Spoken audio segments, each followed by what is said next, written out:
রাজদরবারে রাজা ঘোষণা দিল, যে কলা খাবে কিন্তু খোসা ফেলবে না সে পাবে 100 মোহর।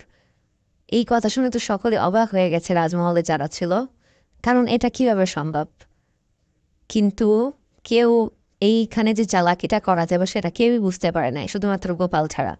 পরবর্তীতে গোপাল কিন্তু বিষয়টা বুঝতে পারে এবং রাজাকে বলে, রাজা আমি এই কাজটি করে দেখাতে পারবো। সবাই তো অবাক হয়ে গেছে, কেউই বিশ্বাস করতে চায় না এটা কিভাবে সম্ভব।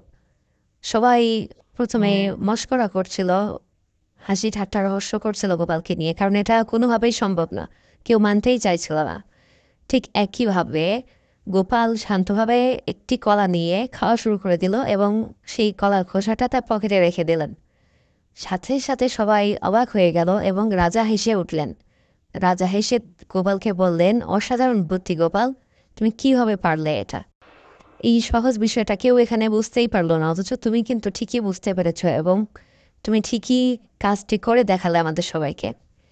এবং সবাই অবাক হয়ে যাচ্ছিল এবং সবাই আস্তে আস্তে হাতে তালি দেওয়া শুরু করলো।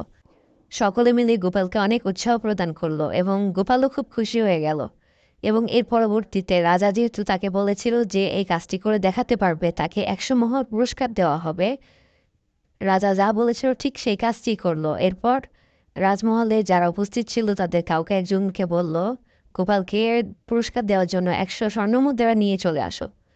এরপর 100 স্বর্ণমুদ্রা নিয়ে আসা হলো এবং সর্বশেষ গোপালকে সেটি উপহার হিসেবে প্রদান করা হলো। এবং গোপাল অনেক খুশি হয়ে গেল এবং সকলে মিলে অনেক আনন্দ করলো।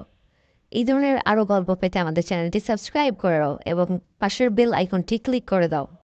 গল্পটি ভালো লাগলে অবশ্যই লাইক এবং কমেন্ট করবা এবং পরবর্তীতে কী ধরনের গল্প চাও সেটা অবশ্যই আমাদেরকে জানাবা।